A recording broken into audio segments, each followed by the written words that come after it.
This episode of Tekzilla is sponsored by GoToMeeting. It's Shark Week at the beloved Discovery Mothership, and like a hungry remora, Tekzilla is along for the ride. No Megalodon here. We're going to teach you how to capture great video on your underwater adventures with a veteran underwater video shooter, Eric Edward, director at Freeman Productions. You have probably seen his work on TV. Welcome to the show, Eric. Thank you, sir. This is exciting. I mean, let's start with, like, what are the worst mistakes people make when they're shooting underwater? Because most of us don't spend a lot of time shooting underwater. What are the things you see, like home movies, YouTube videos, and you're just like, oh. Now, the biggest key is just like most anybody shooting video, does anybody really want to see all your footage, or are you going to edit it down to a point where, okay, that was a 2-minute piece with a lot of good action, rather than just blah? Well, I mean, you're a professional. You go out to shoot, say, something happening on a reef somewhere. How many hours do you typically shoot to get like 3 minutes or even 30 seconds of the video? That all kind of depends on being lucky. And if you do get lucky, you might show up and things might happen right there in front of you, and you might just be there for a dive. You may go back and dive consecutively all day long and 4 days in order to get what you're looking for. Is it 4 days the longest you've ever gone without getting the shot? You know, we did something years ago with great whites out of Año Nuevo in Northern California. And we showed up in 4 days, days and nights out on the ocean. We saw 7 different great whites over the course of those 4 days. We came back, a bunch of other people went out and did what we had done, and everybody got skunked. Nobody saw a thing. They came away with a bunch of beautiful footage of the ocean, and that was it. Well, so I'm under the ocean. Do the same basic rules apply shooting underwater as they do on air? You know, like don't put the sun behind your subject unless you want a big black outline of a shark or a fish. I mean, what are the big tips when you're working underwater? One of the biggest things you quickly learn is you really just have to slow down. The quicker you move, the more you're going to disorient your audience. Bottom line, you just really have to slow down and slow down your movement. Make it watchable, essentially. But the lighting is so important. The composition is important. You're never going to shoot into the sun and have more light than the sun. So you have to work with the sun and work with your lights in order to bring back good images. Do you spend a lot of time shooting underwater? So we have this amazing light and motion rig. We'll probably talk more about that in a second. But there is some, oh my goodness. I mean, this is a serious amount of wattage. Compared to, like, you know, I mean, most handheld home video cameras aren't going to have the lights. Would you recommend people, if they spend a lot of time underwater, getting a light rig for their system? It all depends on how deep you are. If you're in a swimming pool, the sun is easily able to penetrate. So you're going to have plenty of light. The deeper you go, once you go down about 15, 20 feet, you're going to need to start introducing light. The best part about all these cameras these days is that they have flip filters, so you can shoot at the surface, and as soon as you go underwater, as soon as you start going deeper, you just flip the filter in, which adds a red element, which takes a lot of the blue out of the water, kind of makes it more natural. But once you get deeper, you really need to go to your lights in order to make those colors pop. So it sounds kind of silly, but a swimming pool is different from the Bahamas, is way different than if you're at the base of the kelp in Monterey Bay. Correct. Assuming you can see anything at the base of the kelp at Monterey. Well, okay, speaking of Monterey, laws about being near marine mammals, how do those impact how you shoot? A lot of that, you know, hopefully you're in your boat, you're not taking your boat close to animals, which will get you in trouble immediately. Leave the whales alone. Absolutely. And if you're on a charter, the captain will definitely know those rules. To approach animals gets into those rule-breaking problems. I've been in Florida playing with manatees, and bottom line, you let them approach you just like you do with whales. If you chase after them, you're going to run into problems. And we actually had somebody do this with a whale shark recently, and it's like, what are you doing? Come on, we all know the rules by now. How do you approach a shark to get video? A lot of that is just like being around a dog. You don't go into a big dog's backyard and watch him growl at you and try to play with him.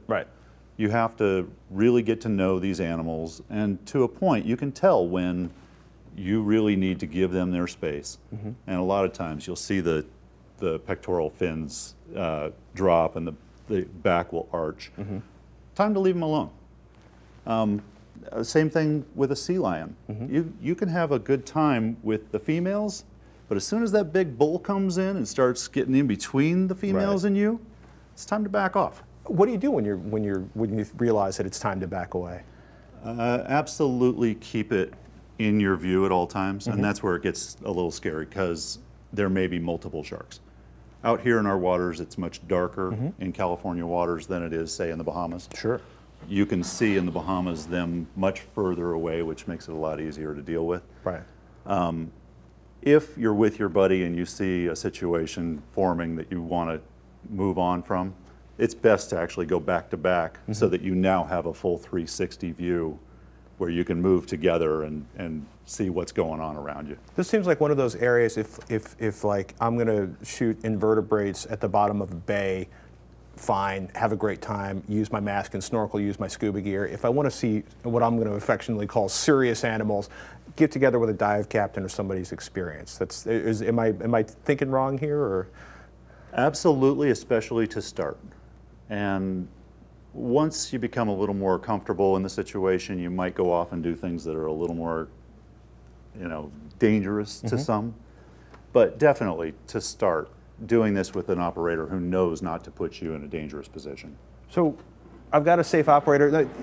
When you're talking about, spending several $1,000s on a housing and a camera, the filtering are built in, what can I do with consumer grade equipment if I don't have filters, or should I purchase a filtering system for my $300 camera, for my $300 GoPro?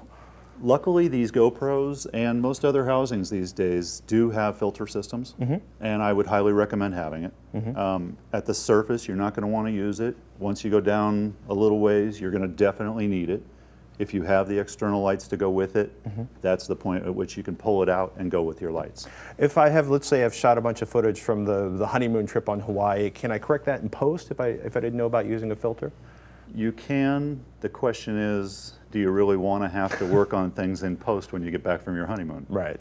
Garbage in, garbage out, do it right. So, okay, so we talked earlier, you're like, you said you don't buy a $3,000 enclosure for every camera you own. You tend to rent them. What do you recommend if people, are just getting into this and want to start, if they're going on a scuba trip, what do you recommend for people that are just getting into underwater videography? What kind of camera, what kind of gear? The beauty is now you can use a lot of different camera systems where you can use this camera on your honeymoon and take it underwater. Or you can use just your point and shoot or your phone camera and have a separate system. There are so many options these days, it's beautiful. And you have so many price points. You have all kinds of options that are just there for you. Find the camera you like, or before you buy it, see if there's an enclosure. Do you like the ones that are sort of waterproof to like 10 feet, or does that just seem kind of silly? If you're in your pool or if you're snorkeling, that's perfectly fine. But when you know that you can snorkel down to 50 feet, well, that camera's not going to make it back with you.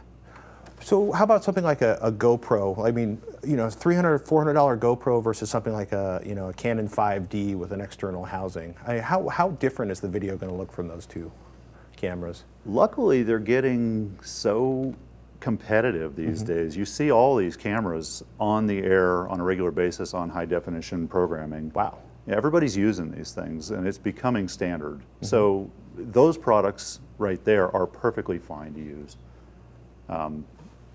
You can go take the camera you love and have been shooting for years. If there's a housing made for it, you can take it underwater. That's the problem, though. A lot of times you really need to buy a camera that they make a housing for.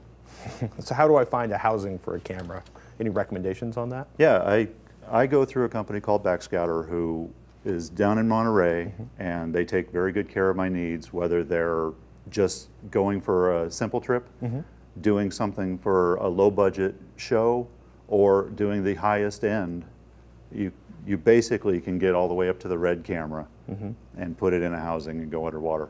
Well, okay, so I've got my GoPro. I want to start learning. What's the best way to practice? Shooting topside is a great way to start. Get all the practice out of the way before you even jump in the water. Because when you go in the water, and you can definitely snorkel with a camera, but when you start going down, you really only have somewhere between 25 minutes to an hour while you're down there, you have such a limited amount of time to work with. It's not like you can go out and shoot for 5 hours and come back with everything you want.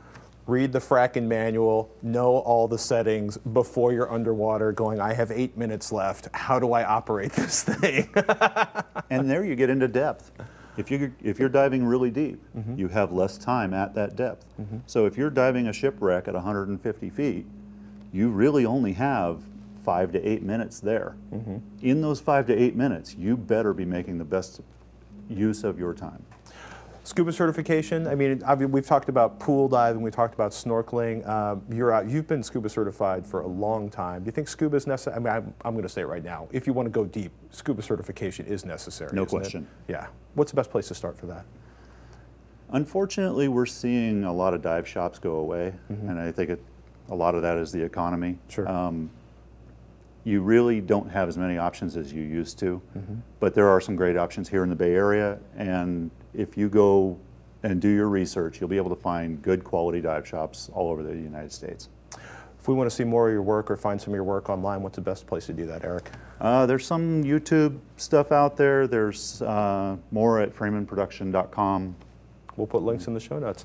Beautiful. Eric, thank you so much for your time. Ladies and gentlemen, special thanks to Eric and to Berkeley down at Backscatter Underwater Camera and Video in Monterey.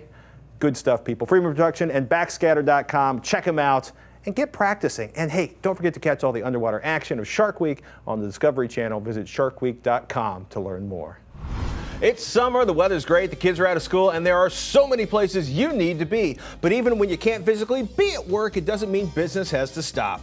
And it doesn't have to if you use GoToMeeting with HD Faces by Citrix. It's a powerful and simple way to meet and collaborate online. You can be away from the office and still stay connected to your coworkers and clients, share ideas, problem solve, get projects done.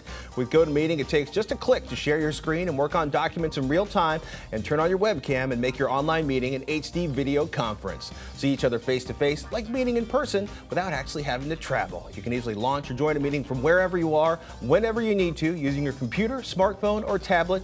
You can even present from your iPad. And if you're still not convinced, just try GoToMeeting free for 30 days. Visit GoToMeeting.com and click the Try It Free button and use the promo code Tekzilla. Remember, do us a favor, use that promo code Tekzilla and you get to try out GoToMeeting free for 30 days. Remember, with GoToMeeting, meeting is believing.